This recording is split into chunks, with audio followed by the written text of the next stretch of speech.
¿Qué tal? Bienvenidos una vez más al devocional con el pastor Gerson González, donde día a día nos acercamos a las Escrituras para conocer y experimentar el poder del Evangelio. Deseamos que seas grandemente bendecido mientras escuchamos la palabra de Dios, porque la palabra de Dios no está presa. Comenzamos. Muy buen día, el Señor bendiga tu alma en esta ocasión. Gracias a Dios que podemos seguir meditando en las Escrituras. Y bueno, estamos ya caminando con Jesús y sus discípulos una vez que han salido del aposento alto. Y Jesús sigue hablando de la necesidad del Espíritu Santo. Primero lo ha hecho como el Consolador y ahora lo está haciendo como el Maestro. Estamos revisando el ministerio didáctico del Espíritu Santo y estamos viendo en Juan 16, 12 y 13 cómo es que Jesús nos guía a través de su Espíritu Santo el día de hoy a toda la verdad. Bueno, una de las cosas que Jesús les dijo a sus discípulos es que Él les daría palabras y las cosas que vendrían para ellos tenía que ver con la construcción de la iglesia y de todas estas verdades doctrinales que sostendrían a la iglesia en el paso de los años. Recordemos que las palabras de Pablo, el apóstol, a su amado discípulo Timoteo acerca de la iglesia, es que él le anima a cómo debe conducirse en la iglesia, que es la columna y el baluarte de la verdad. Entonces, ¿qué nos ha dejado el Señor para que la iglesia sea esto? Bueno, nos dejó cartas, nos dejó esta parte doctrinal que encontramos en el Nuevo Testamento, mayormente contemplado en cartas. Primera de Corintios 2, verso 10 en adelante. Vamos a deleitarnos en lo que Pablo escribe aquí a los hermanos de Corinto. Pero Dios nos las reveló por medio del Espíritu. Porque el Espíritu todo lo escudriña, aún las profundidades de Dios. Porque entre los hombres, ¿quién conoce los pensamientos de un hombre, sino el espíritu del hombre que está en él? Asimismo, nadie conoce los pensamientos de Dios, sino el Espíritu de Dios. Y nosotros hemos recibido no el espíritu del mundo, sino el Espíritu que viene de Dios, para que conozcamos lo que Dios nos ha dado gratuitamente, de lo cual también hablamos, no con palabras enseñadas por sabiduría humana, sino con las enseñadas por el Espíritu, combinando pensamientos espirituales con palabras espirituales. Pero el hombre natural no acepta las cosas del Espíritu de Dios, porque para él son necedad y no las puede entender, porque son cosas que se disciernen espiritualmente. En cambio, el que es espiritual juzga todas las cosas, pero él no es juzgado por nadie, porque ¿quién ha conocido la mente del Señor para que lo instruya? Pero nosotros tenemos la mente de Cristo. Bueno, toda la verdad se refiere al Nuevo Testamento en dos sentidos. Nosotros tenemos que reconocer toda la verdad en dos sentidos. Primero, Dios reveló a los apóstoles para escribir estas cartas. Segundo, Dios ilumina el día de hoy nuestra mente como lectores para poder entender esta verdad. Sorprendentemente, la palabra revelación se sigue usando de una manera equivocada en círculos cristianos. De una manera estricta, la revelación cesó, y lo que hoy tenemos entre nosotros, cuando una persona descubre o examina un texto, no es revelación, es iluminación. El Señor ha de iluminar nuestro entendimiento para que nosotros entendamos la palabra de verdad. Y de hecho, Dios lo hace con el mismo espíritu que inspiró, que reveló. Entonces yo quisiera que revisáramos cómo es que se formó el canon del Nuevo Testamento. Cómo Dios reveló a estos hombres lo que nosotros llamamos el Nuevo Testamento, que es palabra de Dios. Bueno, canon viene de la palabra cañón. Esta idea es la de una rama que crece en el río Nilo y ha llegado a significar un estándar infalible. Para el siglo IV, los cristianos lo usaron para referirse a los libros que reconocieron como infalibles. Pero en especial permítame referirme a esos libros como los 27 libros que el Nuevo Testamento reconoció como escrituras autoritativas. Algunos escépticos creen que la Biblia se formó en el siglo IV con la conversión de Constantino. Pero Atanasio en el año 367 después de Cristo enumeró los 27 libros tal y como los conocemos hoy. Por lo que los escépticos creen que esta es la fecha en la que se concretó el Nuevo Testamento.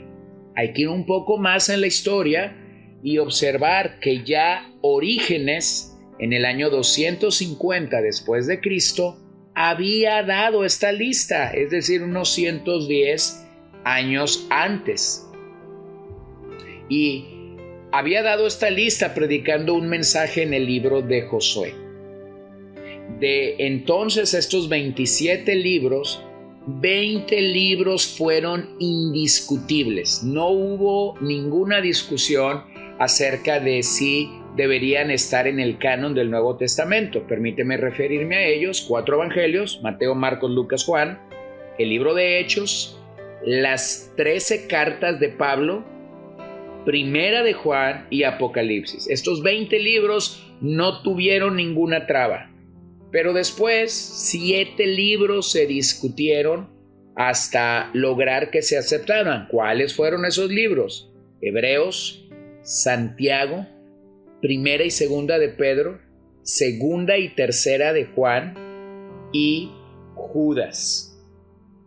Bueno, sin lugar a dudas, nosotros podemos saber que el actual Nuevo Testamento que tenemos en nuestras manos verdaderamente es la palabra inspirada de Dios a través de estos hombres santos que escribieron.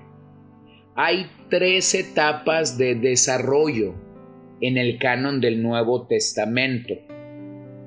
Michael Grover trazó en su libro Una cuestión de canon cómo es que estos libros llegaron a ser autoritativos, llegaron a ser entendidos como infalibles y como la obra de Dios por su Espíritu Santo de inspirar a los hombres para que los escribieran. Número 1, tenemos el canon ontológico. Tan pronto como los apóstoles y sus asociados cercanos escribieron sus escritos, se reconocieron como la palabra de Dios. Esta es la forma, por ejemplo, en la que Pablo escribe Segunda de Tesalonicenses 3, donde llama a los creyentes a obedecer su carta. Bueno, ningún creyente de aquellos días estuviese obligado a obedecer o a someterse a una carta de la pluma del apóstol Pablo, al menos que esa carta fuera considerada inspirada divinamente. Así que de esa manera Dios creó el canon al inspirarlo y se comprueba, ya que incluso los tesalonicenses se dice que recibieron la palabra que Pablo les compartió como lo que es la palabra de Dios.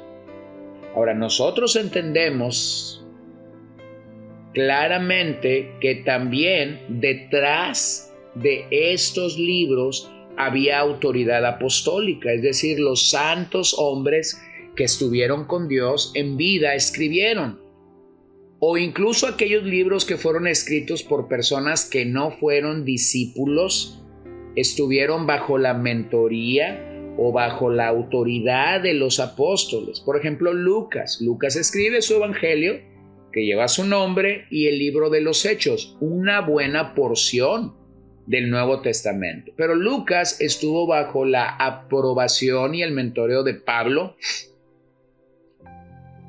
Tenemos el caso de Marcos, quien escribe su evangelio, el evangelio que lleva su nombre, y el hombre que dio la información es Pedro. Así que vean cómo el canon ontológico fue tomando forma. Segundo, tenemos lo que se llama el canon funcional, es decir, las iglesias locales a las que fueron escritas estas cartas recibieron estas cartas. Ellos no tenían todo el Nuevo Testamento como nosotros, pero tuvieron escritos circulando entre ellos que comenzaron a comprobar el propósito de edificación desde el principio.